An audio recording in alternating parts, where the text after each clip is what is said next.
This is the California Liberty Project podcast.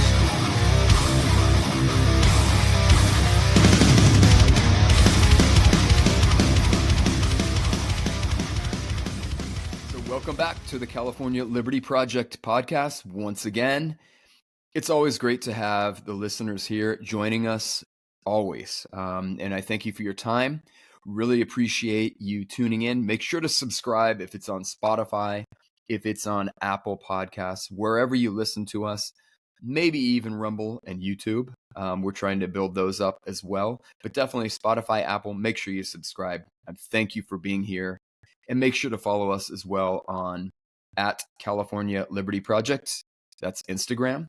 And then also X, building a presence on X. Slowly but surely, I need to get back over there on X, which is Twitter, at CA_Liberty_PROJ for project. So today I've got a returning guest, a friend of the show. Harrison Tinsley is going to be joining us once again. And many of you downloaded and listened to the last time that Harrison was on with us on that episode, and you heard a little bit of his really a gripping tale. To me, it was really something that, hits home. As a father, and any of us can understand the challenge and the heartbreak that Harrison went through. I think there's definitely some good news. We're going to revisit Harrison's tale, his story, the real life activities that went on here in California with Harrison and with others. Some people are still facing some of these challenges. But before we dive into that story and whatnot, let me just say thank you very much, Harrison, for coming back on the podcast. Thank you for your time and welcome back. Thank you so much, man. I'm stoked to be back, and I'm just so happy to be able to give some people some hope.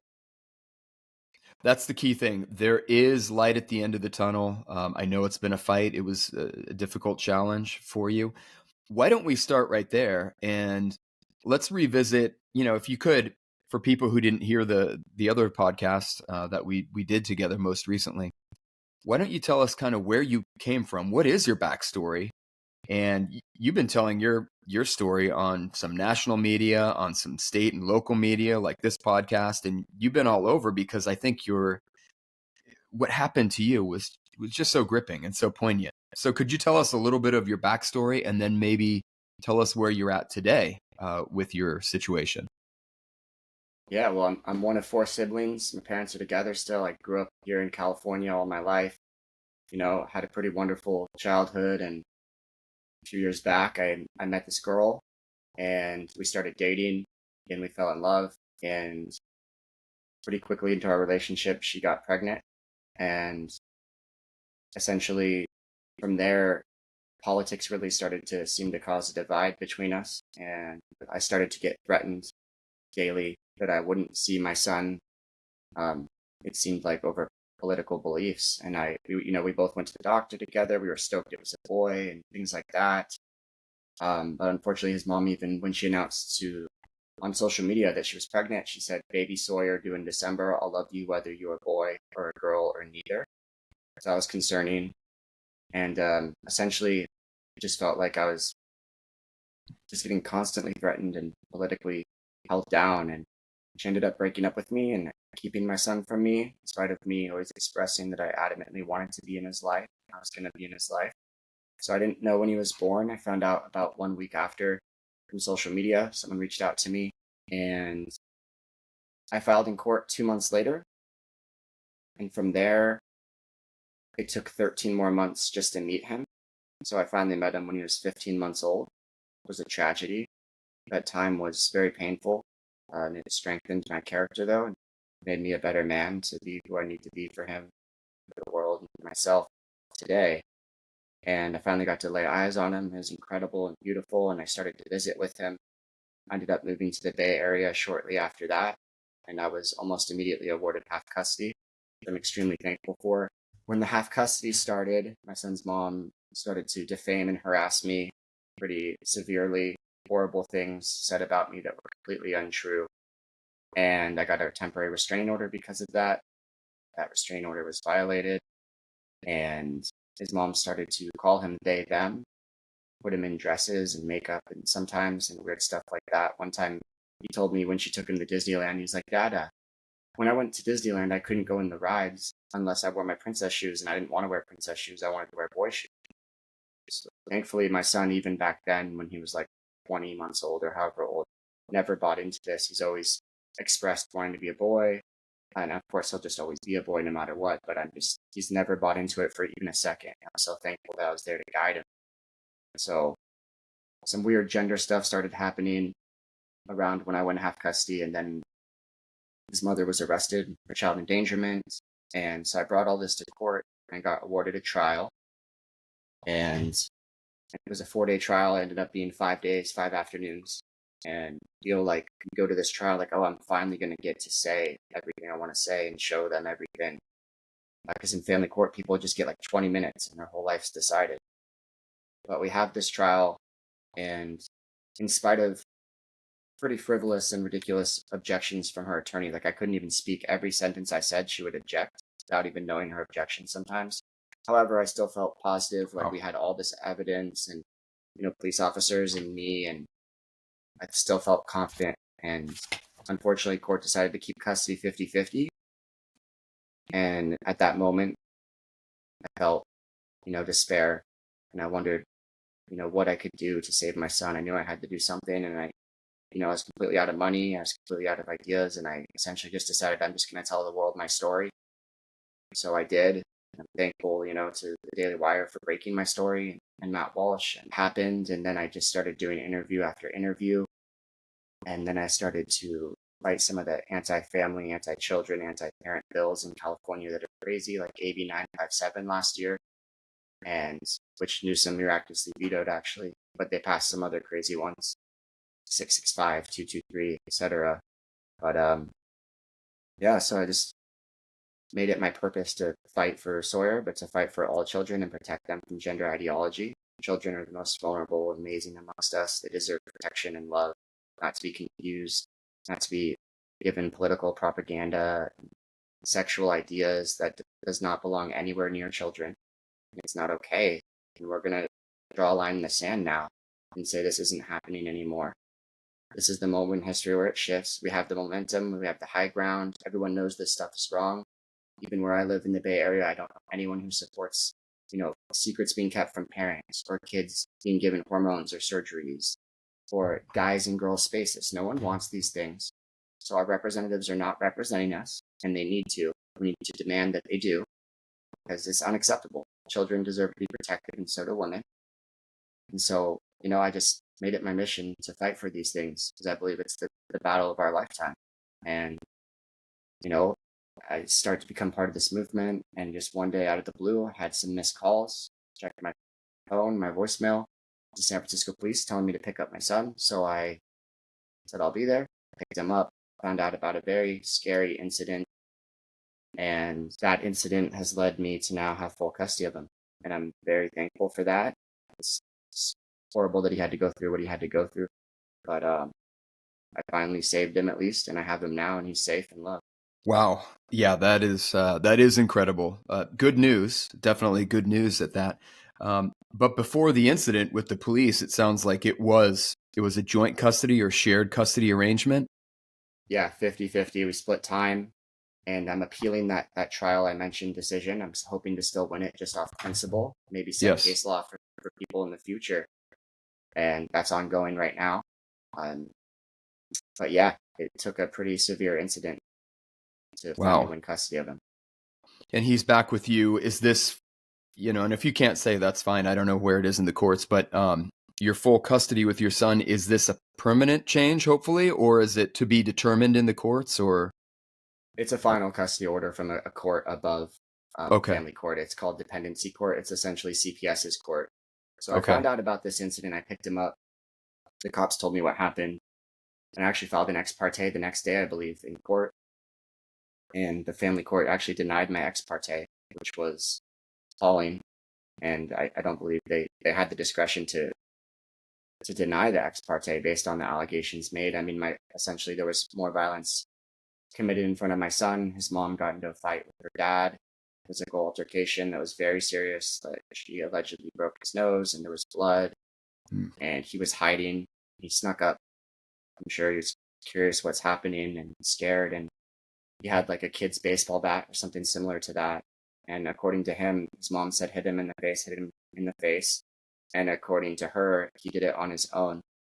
I tend to believe Sawyer, but either way, I don't think that any normal parent or adult or human being would say anything other than run away in that scenario. And so, unfortunately, he did that, and part of the police evidence even is like a baseball bat or whatever it is, kid's thing with blood on it. So it's just horrifying that it had to come to something like that. I've been warning the court for years. There's serious mental health problems and safety concerns. And and the family court still denied my ex parte. And thankfully, those CPS in San Francisco, California stepped up. They said, don't worry, we're going to make sure your son is safe. And they really did a great job. They really put politics aside. The mom tried to paint me every which way as like whatever political things, say lies about me, but they really looked into all the evidence and determined what was the best, safest choice for the child. And I'm just so thankful I got the CPS workers that I did, and that some people in CPS, even in San Francisco, really do care about children and love children, do the right thing, regardless of what their political views are. Well, thank God for that. Yeah, Yeah. absolutely. A little bit of humanity there, just looking out for the most vulnerable in society. And I'm so sorry that your son had to go through that. But now hopefully the healing is occurring. How old is your son now? He's 4.5. Okay, he's 4.5. So yeah, he's got many happy years with you ahead, certainly, to heal and just get past that. Hopefully the passage of time will just will dull a lot of that. It's amazing as you're opening up and telling your tale again, not tale, but your story, your history. It's just amazing that at some of this, that maybe in the Bay Area, maybe in the state, that people would even try to bring personal political views, whatever they might be. Well, this person's either maybe not a great father, or let me tell you about what's going on here. We have a political disagreement or whatever. So therefore, this person or this child needs to be with me. Broadly speaking, it's just incredible, isn't it? That in our society now, that can even enter the conversation. Now, I'm not talking about, this person was drunk, or this person lays around all day. They don't go to work. They're not a fit parent, or they're abusive, obviously. But to be able to bring into the conversation, well, let me tell you where this person stands on cultural or political issues. It's appalling. But not only in your case, to whatever extent it occurred, but we know that it's happened with other people too. Kids being taken away from one loving parent or the other because that loving parent happens to have traditional or religious views on sex, gender, whatever it might be, marriage, that type of thing. It's just amazing to me. That's kind of my statement. First and foremost, it's horrifying, isn't it? It's totally horrifying. The fact that that's even in the conversation, like you're saying. I mean, I have parents reaching out to me from all over right now, mostly dads, but even a couple moms, where this gender stuff is causing issues with their custody and being used as a weapon. And we all know the big stories like Adam Vina and Jeff Younger, where quite literally the court in California is essentially deciding to not let them see their kids because they're not going along with transitioning young children. I mean, it's wrong. It's sick. It's evil. Why are we entertaining this? These are children. They need to be protected. That's heartbreaking. The Jeff Younger case too. I think where, I follow him on X, and I see that it looks like to me where it's left is his boys are just going to be raised by this lunatic who escaped to California from Texas, where they lived and started their family together, went through some kind of divorce, split up, whatever. And then, the mom hightails it to California. For those of you who aren't familiar with Jeff Younger's case, it's just tragic. And then she starts transitioning them. I think medically transitioning one of them. It's just one of them, I believe. And the court date that's coming up or about to happen is literally regarding giving him or starting him on, I don't know if it's hormones or puberty blockers, but something to that effect, which is just not okay. And the original move to California was against a Texas court order as well. Correct. And it sounds like, from my understanding, if my understanding of the facts is correct, they actually have judges colluding with one another across state lines, which to me sounds like that's a federal issue. That's like a federal crime. If you have a lawful judgment, a legal judgment in one case in family court or whatever they call it in Texas, and then the judges are talking and it's okay, we're going to kind of swap. We're going to bring this kid out of the state in the middle of the night. I mean, at a certain point, I mean, I don't want to compare it to like fugitive slave laws or something of that nature, but it's like, what do we have, an underground railroad, but not for freedom? The inverse of that, to transition kids, sneak them from one state to the next in the middle of the night. It's awful. And my understanding of the Jeff Younger case is that he just has to say, I love you, son. Contact me when you're 18. It's gotten that bad. He can't have supervised visits with his kids, as far as I know. He can't talk to them, the phone calls, FaceTime. It's just awful. It's heartbreaking. And it's like, contact me when you're 18. I mean, what's happening to men in general across the country? I think for fathers' rights, for men's rights, it really is quite incredible. It's disgusting, actually, the way that men are treated in this, certainly in the courts, in my opinion. I don't know your thoughts, but it's shocking. And the Jeff Younger case is certainly shocking, very, very disheartening. It's unimaginable. I mean, when we see all the evidence starting to come out now, we see detransitioners like Chloe Cole, who are brave and vulnerable and amazing.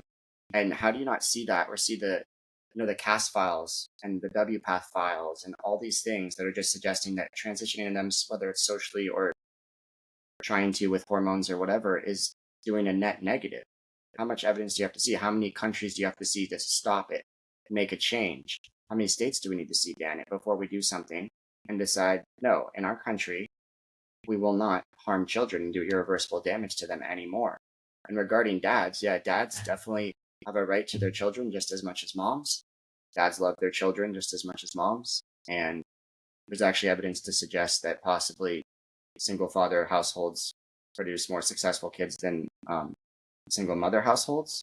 And quite frankly, I think both parents deserve a chance, just like Jeff Younger does, to be in their kids' lives, so long as they're not abusive, etc. But we cannot be weaponizing gender ideology and weaponizing, whether someone's a dad or a mom, to take kids from them. It's not okay. And we just have to take a stand. We can't put up with it. Let me ask you, going back to your personal story, your experience. You just told us, you kind of recounted what happened in your situation. So was let's call her your ex, was your ex just legally allowed to, I mean, she's pregnant. I don't know if she was admitting that it was your child or whatnot. So I'm not trying to get personal, but is she allowed to, in the state of California, just basically say, yes, I'm pregnant now. I don't like this individual anymore, or I broke up with this man. I'm out of here. I'm taking the kid. You're not going to be able to know. You're not present at the birth, tragically, as you just told us. That's all legal, right? In California, like, women can literally, they're pregnant, they can take the kid away, they can raise the kid separately, they can deny father, I guess, a place at the birth or right after birth. Is that correct legally? I mean, you're probably much more up to speed on this than I am. Yeah, to my understanding, that's correct. If you're not put on the birth certificate, which, if you're not allowed to be there, you don't have a choice in that. So Yeah. To the best of my knowledge and understanding, yeah, essentially moms can just do that at their discretion, which, it's definitely a problem. I think there's a lot of problems with family court and with this whole, our society in general right now. But I think that there are things that most people believe in. Most people believe dads have a right to their kids. Most people believe kids don't need irreversible damage. And we just need to stop being silent and start to speak up. I mean, all the great atrocities in history happened because good people were too quiet to say anything. And the time is now. This is it. Yeah, well, absolutely. And of course, I think that fathers need to step up and be involved. And that's not the case in your situation. But it seems like it's a double-edged sword to me. And what I mean by that is, it sounds like women can, if they're, impregnated by a man, they don't like the man, or they break up with the man, whatever goes on there, they can kind of just go and raise the kid separately, take the child. Well, we know famously they could abort the child if that's what they decide to do without any input from the man. They can take the child away. They can raise the child separately. However, and I think that first part is all awful. mind you. But then they can turn around and they can flip it and say, if they want to, oh yeah, that guy over there who's not involved, I need him to pay me. And then they can demand payment or they can demand child support. Whatever you think of the second part, what I just said there, the two don't match up, so it's completely woman centric. It's like a matriarchy, a toxic matriarchy, I would say.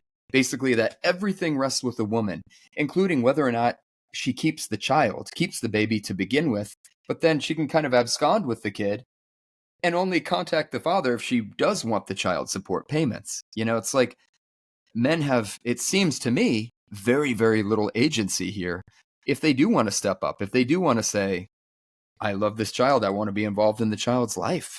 To me, it seems like, wow, these laws need to be, we need a big change with the laws, the way that men and fathers are treated in the courts. I believe so. Also, it's radically unfair. It's radically unjust. I mean, there's so many dads out there that people think there's all these dads that are just like running away from their kids, and I don't see that. I'm sure there's some that do, and I think that's sad and horrible, Yeah. and that you have a duty as a parent to be there for your children. But I see a lot of dads that are simply spending every bit of money they've ever had in their lives and going through extreme stress and anxiety and pain, getting lies told about them, etc., having their children kept from them, and paying child support to then be their kid's uncle and see them once a month if they're lucky. And it's not right.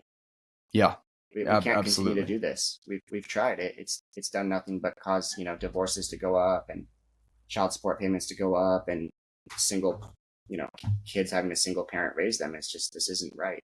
Yeah, you're right about that. We have run this experiment as a society, and I think personally, as with so many other things in our current society, this is not working. This is an abysmal failure, taking children away from their fathers. And of course, like you, I think fathers should never abscond. I think fathers should stick around. They should be part of their kids' lives. But when this happens, when women are able to take the child away from their father, it's completely destructive and it is poisonous for our society. And I think we're seeing a lot of that. We're reaping I don't want to say benefits, but we're reaping the consequences of that policy. So Harrison, let me ask you, are you continuing to be involved in activism or advocacy, or where do you stand now? I know you're still coming on podcasts, still talking to folks like me, and probably it sounds like some big national shows as well. Are you working on anything? Are you advocating? Or are you just trying to spread the word right now on what's been going on? Absolutely trying to spread the word and speak the truth, stand up for kids, save the kids. I'm also working on starting a nonprofit to help people, parents in family court who are using, who are having gender ideology weaponized against them. I'm going to call that Courage for Kids. And I want to get that going. I need to find some brave attorneys who are willing to represent these people, because I'm just have a never-ending series of parents reaching out to me right now, telling me their stories, and they're heartbreaking. And it's the one place where there's no attorneys or conservative groups. Not that it even matters if you're right or left to protect kids, but whatever you want to call it. Then no one is stepping up in family court. People will do these lawsuits where they stand to make money. I see that. And people will sue over the Constitution, and that's great. But I'm not seeing anyone step up in family court, and I think it's where we may need the most help. I mean, certainly children do, and children are the most worthy of protection. So I really want to do that, and I just want to continue to spread the word and just do whatever it takes to protect kids. Absolutely, that's right on. And yeah, thinking about how we can step up, how we can help, or how there do need to be organizations that can step up and help, because as you mentioned or you alluded to, it takes a lot in terms of time and certainly financial resources to do this in the courts, right? I mean, the lawyers' fees have got to be through the roof. I can't imagine what you pay for an extended legal fight like this. Are there, and maybe that's some of what Courage for Kids will do, but are there big, like, are there donors? Are there places where people can go, clearinghouses, where, if you're in trouble, but you don't have a lot of financial means, can people go somewhere to get help with this, with lawyers' fees? It's unfathomable how much lawyers cost. Some counties definitely have pro bono attorney programs, and that's wonderful. If people qualify for it, I'd recommend looking into that for sure. But simply, a lot of people also don't qualify for that. I mean, Jeff Younger, I can say, claims to have spent about $1 million in attorney fees so far. which Wow. is insane, and gives you some context of how expensive this stuff is. And this is just parents just trying to be able to see their kids, and they're having to spend that much money and not even having it work sometimes. I mean, we need change. We need to protect kids. We need to dads have rights. Gender ideology belongs nowhere near children, and family courts need to be fixed. Yeah, well, that is true to say the least. And California is definitely a case study in this. Um, so let me ask you. We were discussing it a little bit off air, off camera earlier, but some of the legislation in California, and you even mentioned some of it here while we're recording. But some of the legislation in the past year or two, in the past legislative session or two, has been beyond horrific. It's just been eye-opening. Not only AB 957, but then more recently, AB 1955.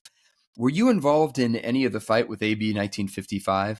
And for everyone listening, if you're not familiar with that number for the legislation, that's Assembly Bill 1955, and that essentially was the one that, for lack of a better word, it kept secrets from parents.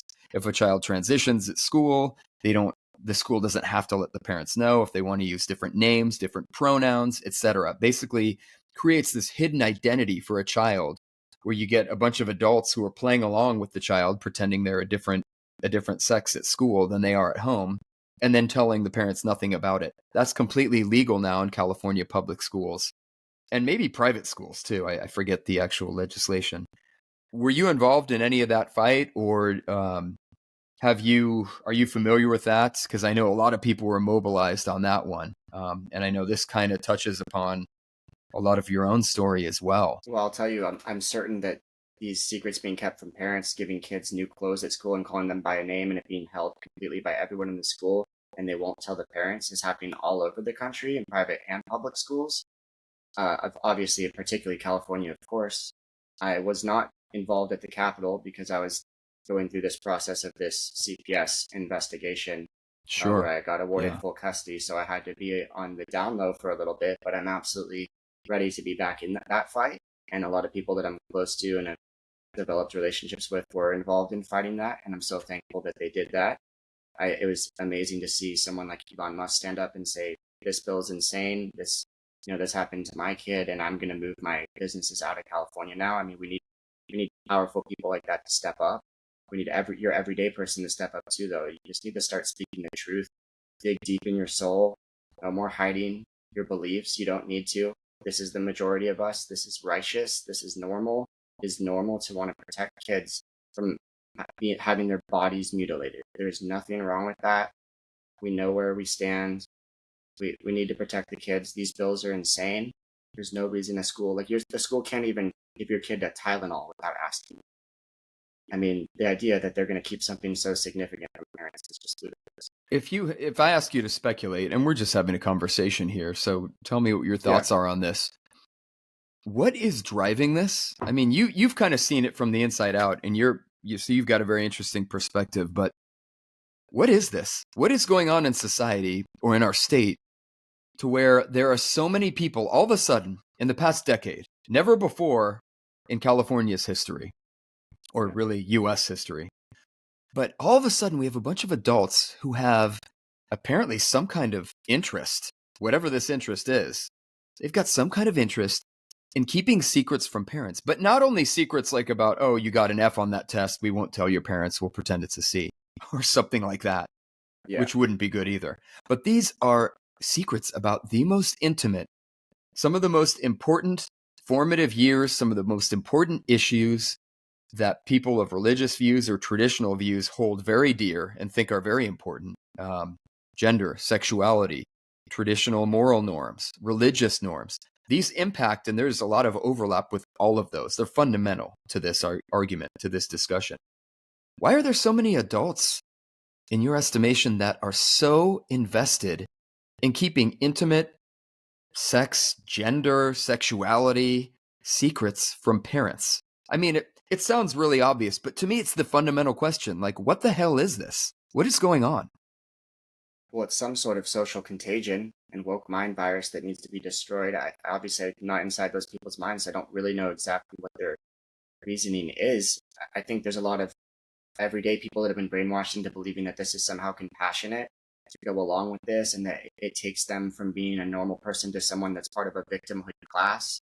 It could possibly be to tear families apart. They're not your kids, they're our kids, is a classic Marxist tactic to, separate families and make people easier to control. There's so much to it. I mean, there's an anti-human aspect. It's just, whatever it is, it's not okay, and we can't let them hurt children. And there shouldn't be secrets kept from parents in any context. It's so unacceptable and so weird. I mean, like, they're into, showing kids porn at school and doing drag queen story hour for kids. Like, if they did these things, or the things they do at pride parades in front of kids, if they did those things at the park randomly, like, they would go to jail. Why is it okay in these weird certain circumstances to be sexual in front of children? It's not okay no matter where you are. And I would think school should be a place where they're particularly safe, if anything. Well, that's the absolute truth. That's the absolute reality. And when I step back, and I can't believe we're having a conversation here, that we are, and so many of us are having these conversations, you step back and you think 10, 15 years ago, this would have been unimaginable. So the fact that these, I'll call them degenerates and sickos in many ways, the fact that they were able to flip traditional, like thousands of years of traditional, let's call it Judeo-Christian norms and traditions, they were able to flip it on its head in about a decade, give or take, 10 years. It would have been unthinkable 12, 15 years ago. To me, it's shocking. It's a shocking failure. And I think we really have to be asking ourselves how that happened, why it happened, and of course, what are we going to do about it? I think we need to call it out as outlandish behavior, not even in a polite, quiet way. I mean, I think it's sick, degenerate behavior, and whether or not my platform is 100, 1,000, or 10 million people, I'm going to say that. And you mentioned even Elon Musk. It's like, Elon Musk isn't a so-called culture warrior, in scare quotes. He's not like some radical or whatever, not even that there's a problem with having a strong opinion one way or the other, but he's never been that guy.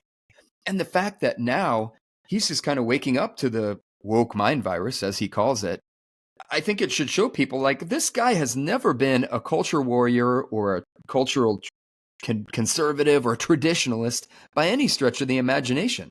And of course, there's nothing wrong with being a cultural traditionalist. But my point being, okay, we're seeing people who were formerly in the middle, so-called, and they're waking up and saying, this is nuts. It's a woke mind virus. This is absolute insanity. It's like tulip mania. What was it in Denmark, except this is not an economic mass psychosis. This is a mass psychosis that is harming and maiming and injuring our children biologically, medically, and socially, psychologically, spiritually, maybe most important of all. So I don't know what you do with that statement, Harrison, but that's kind of just my exclamation. I can't believe we're here in the course of a decade. It is hard to believe. And, they try to play word games like, oh, this is gender affirming care, or, just be accepting them for who they are. It's like, no, we need to call them out for what they are. They are child mutilation advocates. This is unacceptable. We have to start attacking these things at some of the root causes. Like, in the school system, we need to start homeschooling more kids. We need to run for school board. We need to take this stuff out completely. We have to have people run against some of our elected officials that aren't representing us. All of our systems are taken over by this woke mind virus, quote unquote.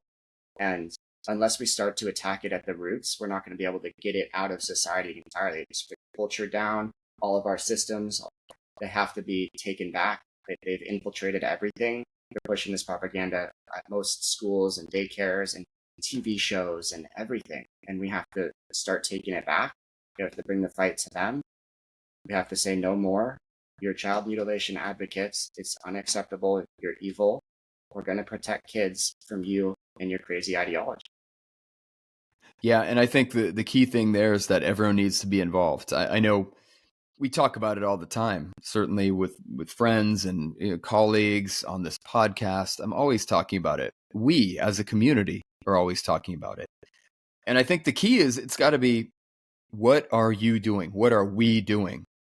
And that doesn't just mean, it's not only the conversations, I think, although the conversations are probably important, especially if it's with someone who's like waffling or someone who kind of wants to just be quiet about it and not offend anybody. But I think we need to not offend, but we need to go out and provoke, because this is absolute insanity. So the conversations are one thing, but you mentioned running for school board. Yeah, for a lot of people that works. Run for school board, or be a teacher in the school system itself. Care for children, work at a daycare, get involved at your church. Some people will run for other offices too, and that's all fine and good. I think the thing is that I'm coming to is not only local, getting involved locally in your neighborhood, your community, your church, what have you, or running for office, but the fact is we all have to do something. Because if we're sitting back and just kind of watching cable news or scrolling through our phone, and it's a trap that I've gotten caught up in, I know a lot of people have been caught up in it. So this is not an accusation at others. It's just across the board.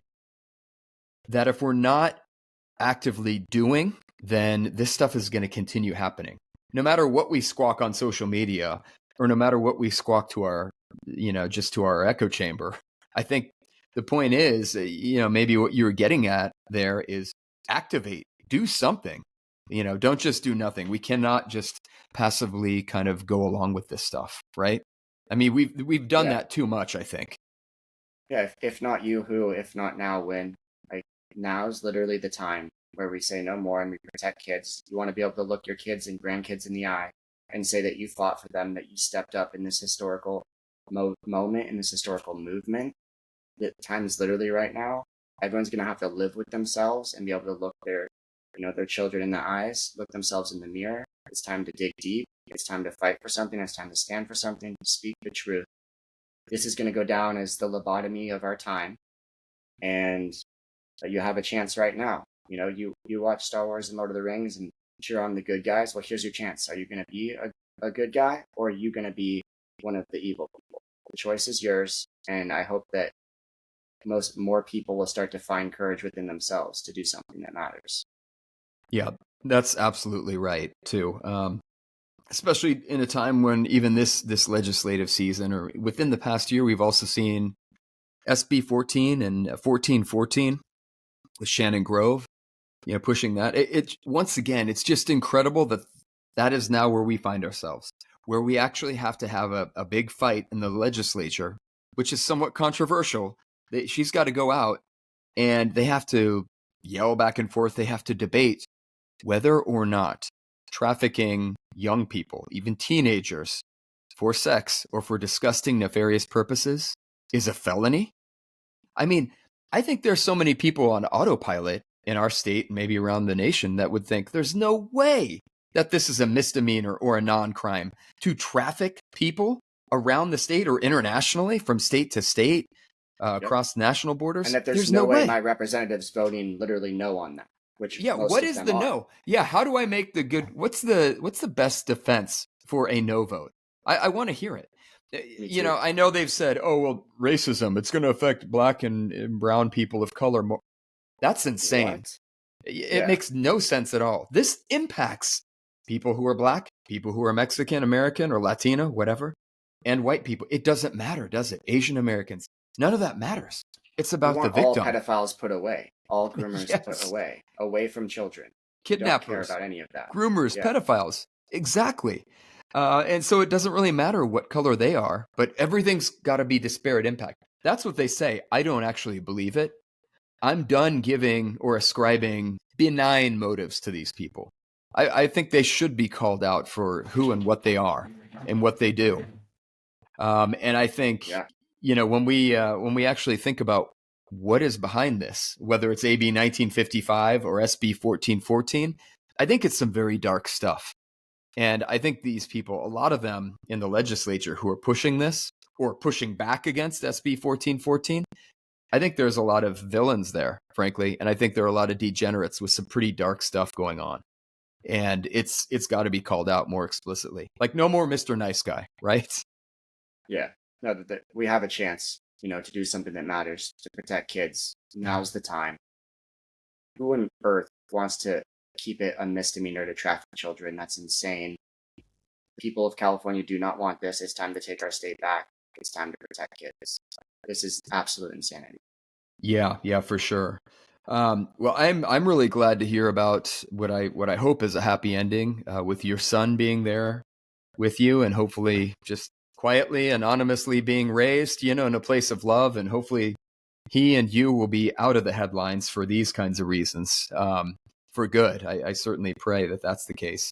And wouldn't it be great if there are more and more outcomes like yours? I mean, thank God you got the outcome that you have. But yet there are still a lot of other scary situations that are going on in our court system here in this state and across the country. And we continue to pray for those families too. So remind us again, do you have a website yet for your organization that you're working on, or is it in the earlier stages of development, Harrison? It's in the earlier stages. It's going to be called Courage for Kids. Okay. On all social media, you can find me and keep up to date with what I'm doing. Just search Harrison Tinsley. I have a Give, Send, Go /Saving Sawyer to help with me and Sawyer's attorney fees. His mom can actually file any day she wants still to challenge everything. But hopefully, like you said, everything will be good. I think Sawyer's going to have a wonderful, beautiful life, grow to be a strong man, have kids himself. It's going to be magical and amazing, and I'm excited to guide him and love him through everything. Very cool. And so your Give, Send, Go one more time is searchable as what? Give, Send, Go /Saving Sawyer. Okay. Saving Sawyer. So SAWYER. Yeah. Perfect. Yeah. Well, thank you very much for coming back on to give us an update, Harrison, on your situation. I pray that everything remains at this calm, peaceful, positive level for you and your son. And again, that you can quietly have your lives out of the headlines. So God bless you guys there. And feel free to come back at any time to talk about your new organization. It's Courage for Kids, right? Yeah, anytime, let's talk. And thank you very much for joining me here today. Thank you so much for having me, man. I really, really appreciate it. Yeah, absolutely. Thank you, and come back anytime. I absolutely will. Let's save the kids. Save California. Here. I'm all for that. Yep. All right, thanks, man. Have a good weekend. You too. Take care. This has been the California Liberty Project podcast. Make sure to subscribe, share it with others, and follow us on Instagram and Twitter.